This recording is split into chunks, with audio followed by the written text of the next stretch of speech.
logo umedeço. Eu não obedeço porque sou molhada.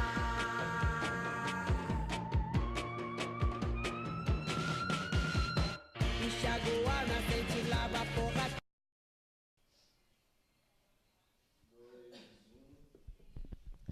Olá, gente boa! Estamos iniciando o nosso programa aqui pela Rede Soberania, na Casa da Democracia, aqui na Vigília Lula Livre, em Curitiba.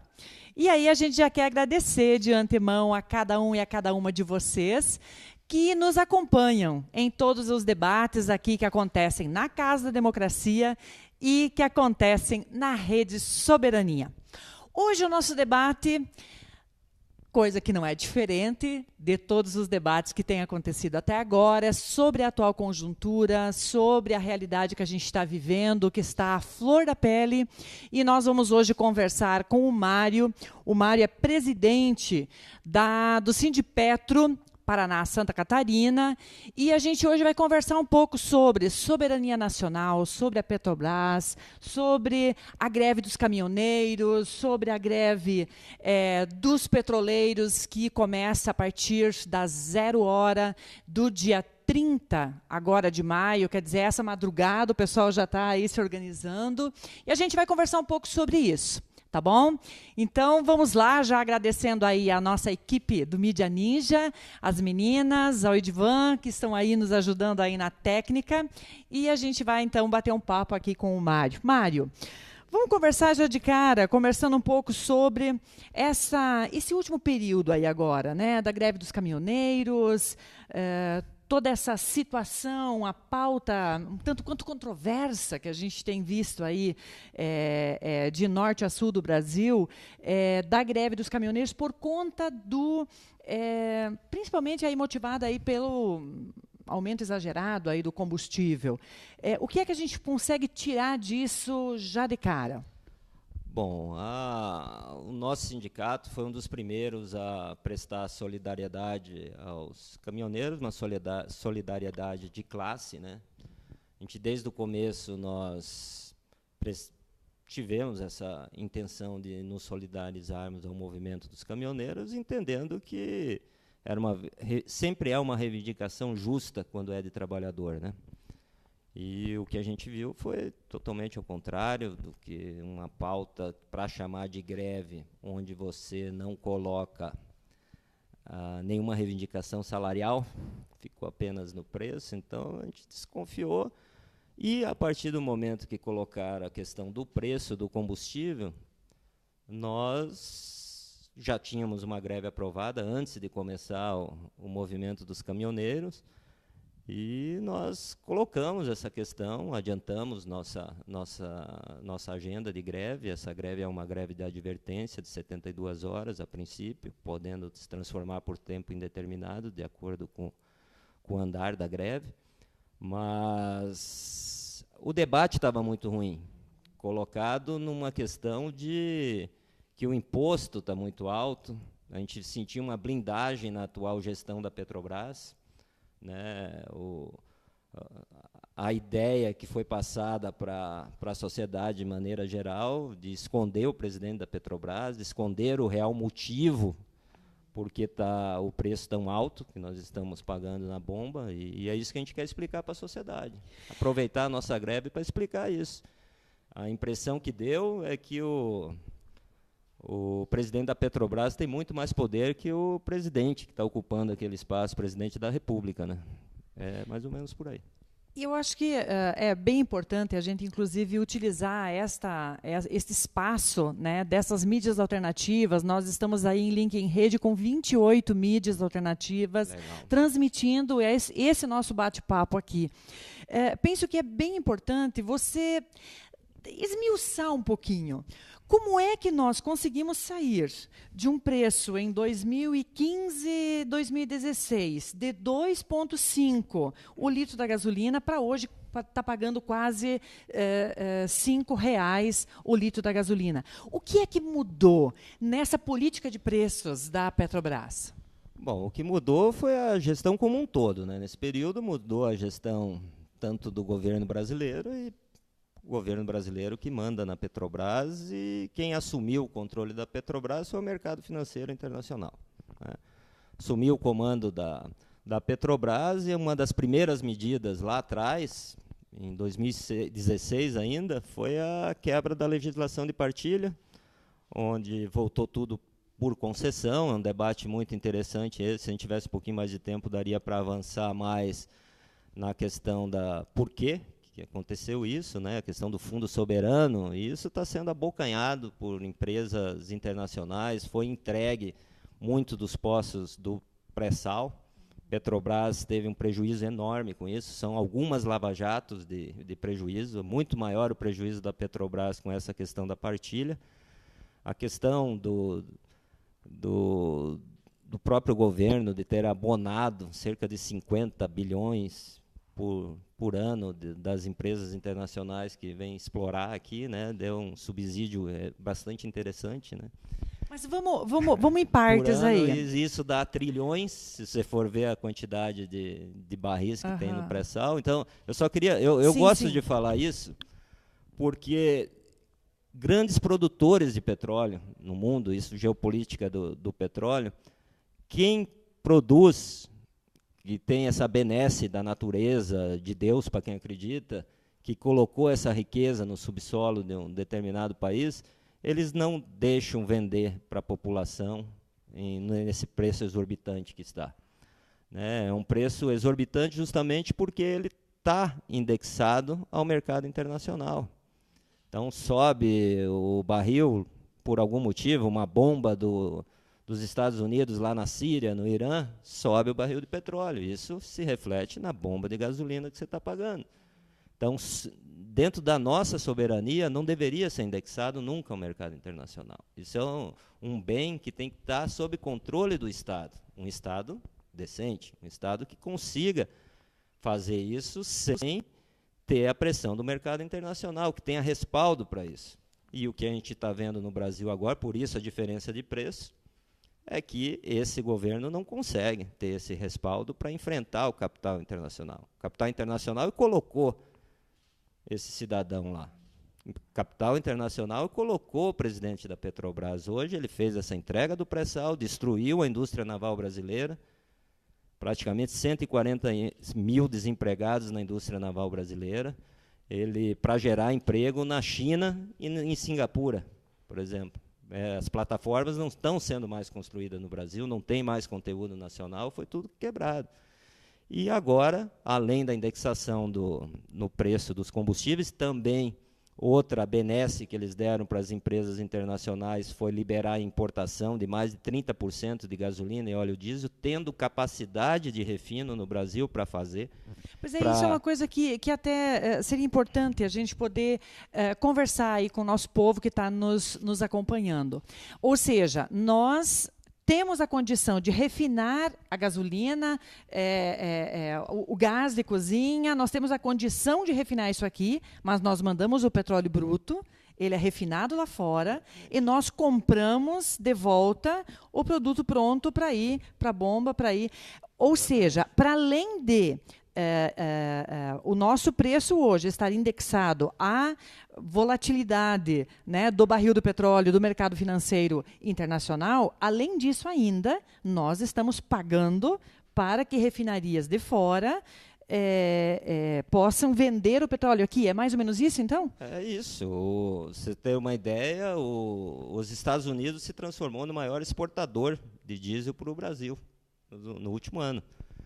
Então, isso é bastante complicado, tendo capacidade de refino no Brasil. O Brasil tem o 5º maior parque de refino do mundo, o 8º mercado consumidor. Tem total condições de produzir todo gasolina, diesel e GLP, como os demais derivados também. O GLP é o gás de cozinha, né? E tem total condições de produzir tudo isso. Não precisava estar importando, mas numa benesse para as empresas internacionais, a gestão da Petrobras propositadamente reduziu cargas de todas as refinarias, não são só essas que ela colocou à venda, mas reduziu carga para abrir espaço para o mercado internacional via importação, ou seja, está jogando muito dinheiro, gerando empregos fora, e para a balança comercial isso é um terror, né? A gente não vê isso na grande mídia, mas é sempre importante, nos espaços alternativos, a gente está colocando isso. Tu tocasse num assunto que é bastante importante, principalmente para nós aqui do Paraná, por conta da Repar que nós temos aqui em Araucária. Para além disso, a Refap no Rio Grande do Sul, né, em Canoas, a Relan na Bahia e mais a Renez em Pernambuco, Renest. São as 4 refinarias que então já estão na linha, né? Olha, estamos aí, estamos vendendo. Na verdade, não estão vendendo, né, Mário? Eles estão praticamente doando essas refinarias para o mercado financeiro, né? Vamos falar um pouquinho sobre isso também. A questão, falei do preço, e tem muito a ver com essa importação, né? Quando você importa, você paga o valor que está lá.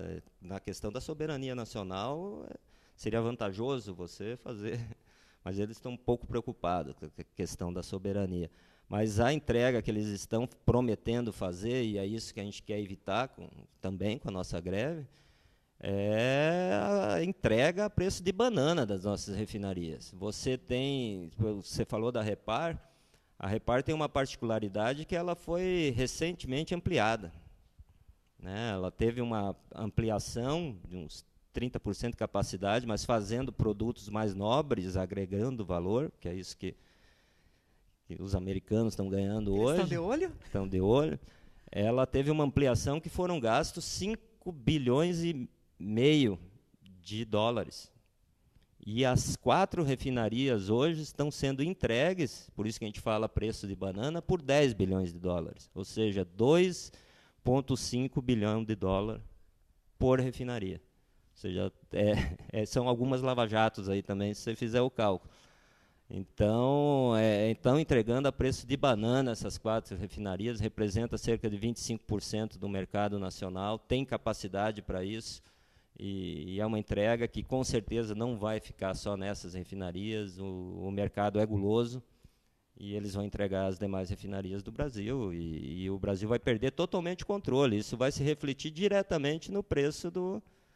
Se está difícil com o Estado controlando, ou que deveria controlar, se a gente tivesse governo, é muito mais difícil quando está na mão todas do mercado internacional. A gente vai ficar sem controle. Eles podem, por exemplo, parar uma refinaria aqui para só pegar produto importado, gerando renda lá no país deles. Entre outras coisas que pode acontecer, a gente está sem garantia de emprego nenhuma, os concursados da Petrobras, e você falou da região sul, praticamente não vai existir Petrobras na região sul. E aí a gente está falando de uma empresa estatal, uma empresa que é do Brasil, propriedade nossa, que faz parte aí, né, da nossa soberania, e aí tu tocas justamente no assunto que, inclusive, a gente estava em off conversando antes de começarmos essa entrevista, que são as 1.500 pessoas, os 1.500 trabalhadores diretos, que só com uma das nossas refinarias, que é aqui de Araucária, Repar, desemprego gerado, fora as mais de 3 mil pessoas que trabalham como terceirizados, né, nessa empresa. Quer dizer, são famílias, aí, quase 5 mil famílias, que vão ficar a ver navios enchendo aí as nossas vias do desemprego, né? Com certeza, não vai ter espaço para todo mundo no sistema Petrobras, que está reduzindo de tamanho. Além de reduzir a importância da Petrobras, né, a importância histórica da Petrobras, está reduzindo de tamanho de uma proporcionalidade assim incrível. Esses 1.500 trabalhadores diretos que nós temos incluem os terminais de Santa Catarina e do Paraná, né, que está vendendo tudo junto, né? Você vai vender a sequência completa aí, botar tudo na mão da raposa, né? O galinheiro. Vende a casa com a porta cheia, né? Com a porta fechada, exatamente. Está bem complicado isso. E essa é a nossa pauta corporativa dessa greve, né? Essa greve tem uma pauta corporativa, sim, tem uma parte, uma pauta trabalhista, que é essa, a gente está sem garantia nenhuma, né? Eles vão vender e nós vamos ser vendidos junto, nós vamos manter nossos benefícios, nossas conquistas. Eu sempre gosto e estou falando muito durante essa greve de caminhoneiros, com a capacidade de mobilização que os caminhoneiros têm. eles poderiam ter o melhor acordo coletivo do Brasil hoje, com certeza, se eles brigassem por uma pauta trabalhista, os nossos caminhoneiros. Mas eu tenho hoje, o melhor acordo coletivo de trabalho do Brasil é o dos petroleiros. Foi conquistado com muita luta, muita garra. Muita greve. Muita greve, e é isso que a gente quer manter. Né? A gente vai manter, e todos os nossos esforços são para garantir esses empregos numa empresa estatal, sabendo da importância dessa empresa para a soberania do Brasil e trazendo os bem... se revertendo em benefícios para a população brasileira. E isso se reflete eu acredito muito que, com a riqueza que nós temos de petróleo, talvez a terceira reserva mundial com o pré-sal, ou a segunda, quem sabe, ninguém sabe direito a quantidade de óleo que nós temos no pré-sal, mas tem que trazer benefício para a sociedade brasileira, e isso se reflete, com certeza, na bomba de gasolina, na bomba de diesel e no gás de cozinha que a gente usa para comer, nos alimentarmos. E também se reflete em várias outras coisas, né? Porque uma das coisas que foi aprovado em 2016 e que a presidenta Dilma sancionou foi justamente os royalties do petróleo, né? Os royalties do pré-sal, que seriam investidos 75% na educação e 25% na saúde. Ou seja, para que a gente pudesse implementar uma educação pública de qualidade, que atendesse toda a nossa juventude, de repente universalizar a educação, né, e termos um atendimento de qualidade à saúde, que nosso povo trabalhador merece, ao invés de sucatear o SUS, nós tínhamos a garantia desse investimento através do pré-sal. Com esse sucateamento e a exploração do pré-sal estar sendo fatiada e dado aí para que o capital estrangeiro venha explorar o pré-sal, obviamente, eles levam todo o lucro, né? Com certeza. E o que eles estavam mais de olho do que os royalties mantiveram, né, essa questão dos royalties, mas é o Fundo Soberano que ia ser criado. O Fundo Soberano é muito mais amplo que os royalties. O Fundo Soberano existe na Noruega, por exemplo, e é bancado todo o sistema previdenciário da Noruega, e que poderia ser utilizado no Brasil com esse déficit que falam que tem na Previdência, era para ser usado para o desenvolvimento de novas tecnologias, era para ser usado para o meio ambiente, saúde, educação, e é uma reserva, um fundo que não vai existir mais com a novo regime com a volta do regime de concessão nas áreas do pré-sal, e vão entregar. Se transformou isso, que poderia reverter para a população brasileira, em lucro para essas empresas internacionais. Esse é o nosso grande inimigo, esse mercado que entrou, que bancou um golpe em 2016 e está bancando o ilegítimo aí na presidência, e o mais ilegítimo ainda, ou para nós ilegítimo, mas é o nome do mercado que eles acharam, o ex-ministro do apagão no governo FHC, e provavelmente vai dar um apagão em combustível para nós, porque nós não vamos ter capacidade de compra, nós não vamos conseguir comprar esse combustível aqui. Eu acho que isso é uma coisa importante que você toca, Mário. Para vocês lembrarem, o Pedro Parente, o que hoje é presidente da Petrobras, ele, na época do Fernando Henrique, era o ministro-chefe da Casa Civil. E foi lá que também já se iniciou todo um projeto de venda e de privatização da Petrobras. Né? Algumas pessoas chegam a falar, né, Mário, em 40% da nossa Petrobras que já está privatizado. Mas hoje, eu estive na Assembleia Legislativa, né, com a nossa categoria aí dos servidores públicos aqui do Estado do Paraná, e o missionário, um pastor, né, que é deputado estadual, aliás, nós temos muitos pastores, né, ocupando o legislativo, assim como os grandes industriais e tudo mais, ele estava dizendo o seguinte, que a Petrobras quebrou com o governo Lula e Dilma, e que agora o que o Parente esse camarada que acabei de falar, o que ele está fazendo é tentar resgatar as migalhas que foram ficadas aí da Petrobras. Óbvio que isso é mentira, mas conta um pouco para nós o que é que de fato aconteceu durante o período aí de Lula e Dilma, da valorização da Petrobras que nós tivemos, e não esse engodo que hoje eles apresentam para nós. A Petrobras durante...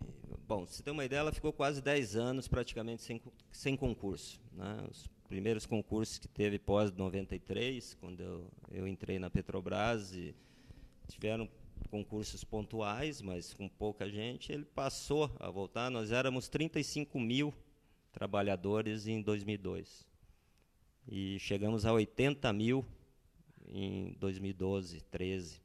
Depois caiu, e vem caindo exageradamente, mesmo que teve vendas de desvalorização de ativos para vender melhor. Esse lucro que a Petrobras apresentou de 2016, de 2017 é totalmente fictício, porque tudo que foi desvalorizado com o impairment em 2016 foi vendido em 2017, desvalorizado, entrou como lucro, né? E o mercado não conta isso para ninguém, né? Isso é um absurdo que fizeram. Só de impairment e desvalorização de ativo foi mais de 100 e poucos bilhões, e daí a gente vê a hipocrisia de alguns. Eu acho que não justifica nenhum roubo que aconteceu na Petrobras, ou nenhum rombo, como foi a própria Lava Jato, que a gente fala bastante, mas só em desvalorização de ativo foram muito mais, né? A Petrobras chegou a valer 350 bilhões. E hoje, cada dia, desvalorizando mais, justamente, como eu falei das refinarias, aconteceu em diversos outros ativos da Petrobras que têm sido desvalorizados, né? E esse se refletiu num lucro, um lucro irrisório para o tamanho da Petrobras, para a importância da Petrobras. A gente estava mal acostumado com esses lucros durante os governos progressistas, e ela reduziu, na verdade, a sua importância, né? A importância para a engenharia nacional, a importância para a pesquisa nacional, e esses investimentos em pesquisa e engenharia encerrou-se. Não está mais acontecendo na Petrobras, é outra denúncia que nós estamos fazendo. Eu acho que isso é uma coisa importante também da gente debater.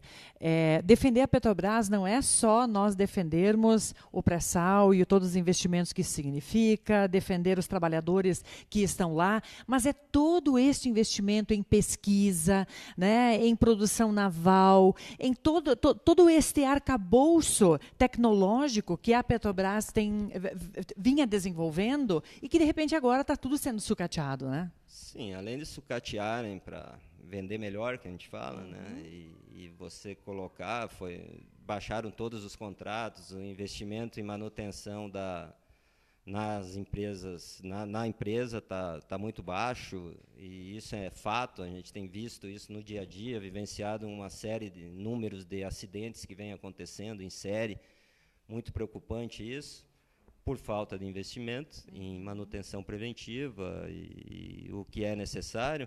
É bom que se diga que a Petrobras ela representa muito para o povo brasileiro, né? Ela representaria uma autossuficiência num bem muito importante, que, por mais que digam que é finito, o petróleo vai ficar por um bom tempo ainda, né, sendo a matriz energética principal do mundo. Então, você entregar isso é muito complicado.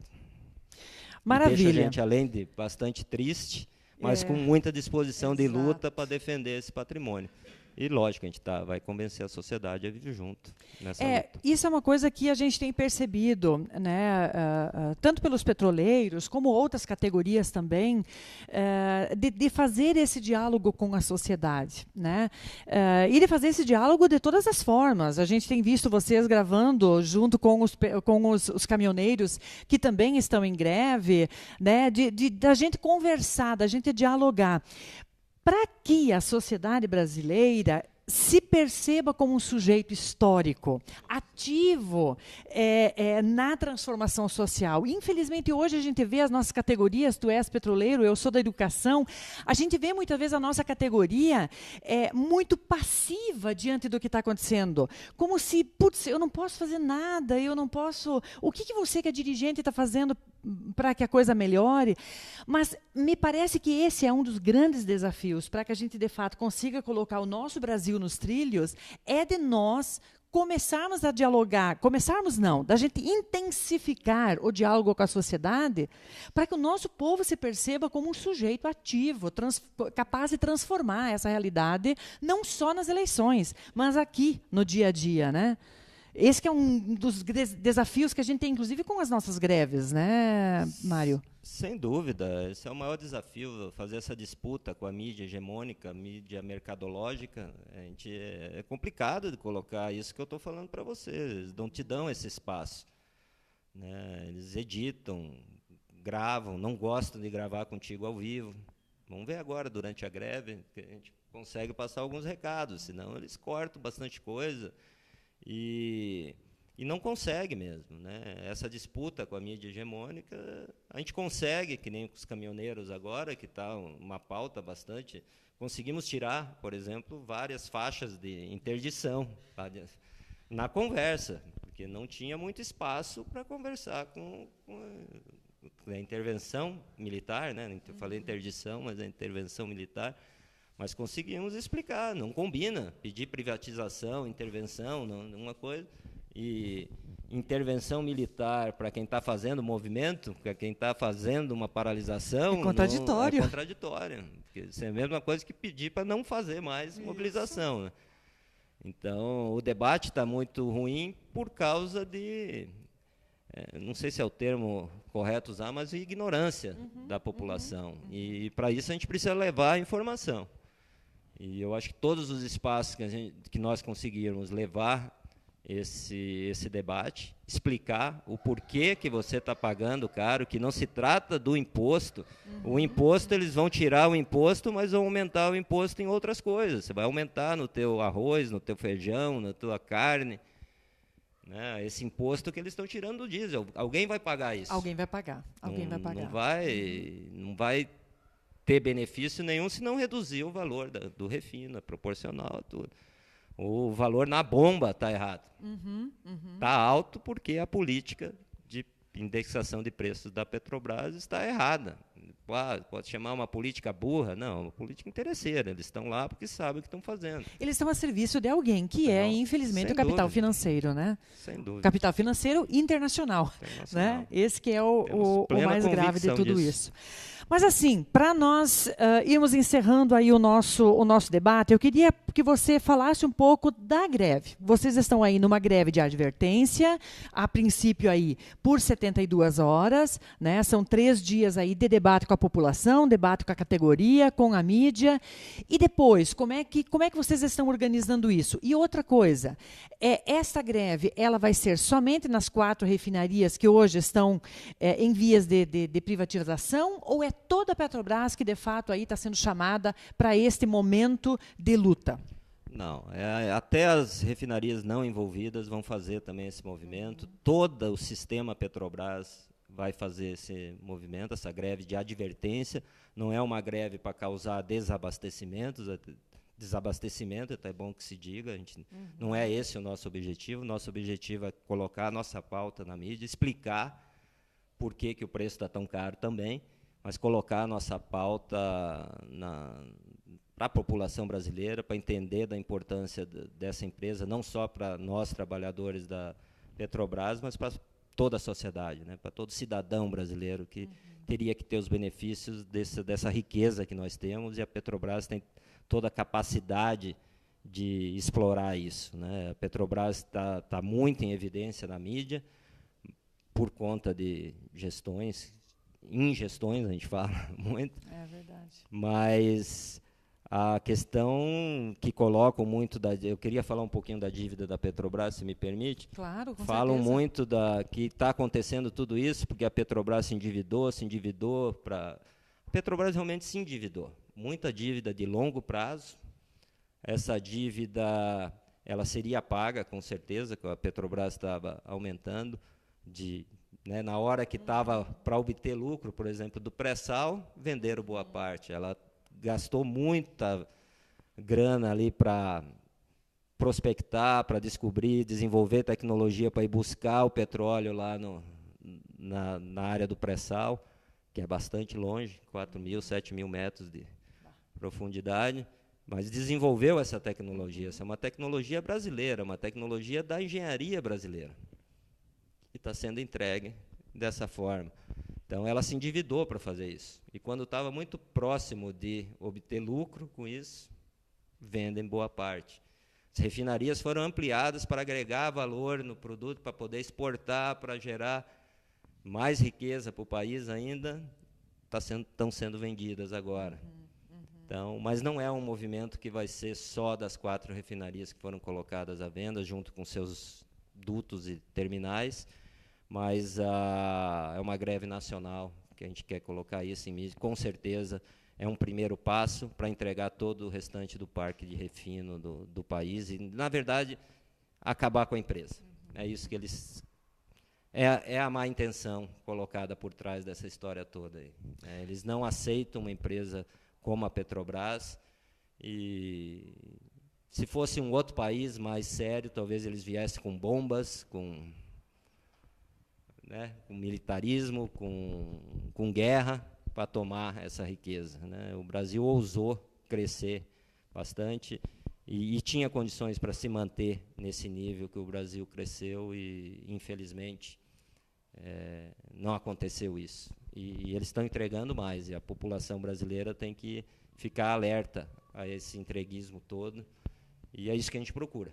Claro. A greve é um caminho, uma greve de advertência, nós vamos reavaliar na sexta-feira também, mas não é uma greve que é para causar mais danos ainda para a população, é para dialogar com a população. Lógico, a gente vai ter um enfrentamento com a empresa, com o governo federal.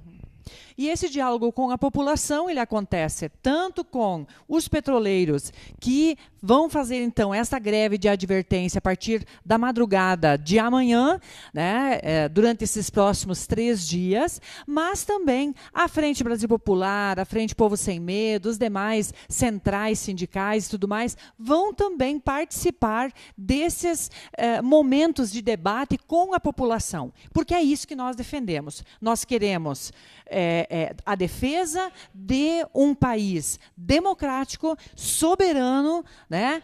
A Petrobras é nossa, o pré-sal é nosso, e não tem gringo que chegue aqui para tomar, de fato, o que é do povo brasileiro. E isto faz parte da nossa história. E nós precisamos defender, com unhas e dentes, o nosso petróleo, o nosso pré-sal e esta empresa que, a partir do momento que ela é sucateada, vendida, obviamente também essas famílias que hoje vivem daquele emprego também acabam indo para a rua e ficando aí a Deus dará. A gente quer agradecer muito, Mário, pela tua presença aqui junto com a gente na Rede Soberania, aqui na Casa Democracia. Me sinto em casa aqui. Maravilha, que bom. Uma boa luta aí para vocês. Amanhã, com certeza, a gente vai estar no trecho junto com vocês, né, fazendo diálogo aí com a população, levando a mensagem da defesa da Petrobras, da soberania nacional, e a gente já agradece a cada um e a cada uma de vocês que esteve aqui junto com a gente, linkado na Casa da Democracia, na Rede Soberania, e vamos marcando aí o próximo encontro aqui em Curitiba, aqui na Casa da Democracia, direto da Vigília Lula Livre, na próxima terça-feira. Um beijo no coração de vocês e até lá.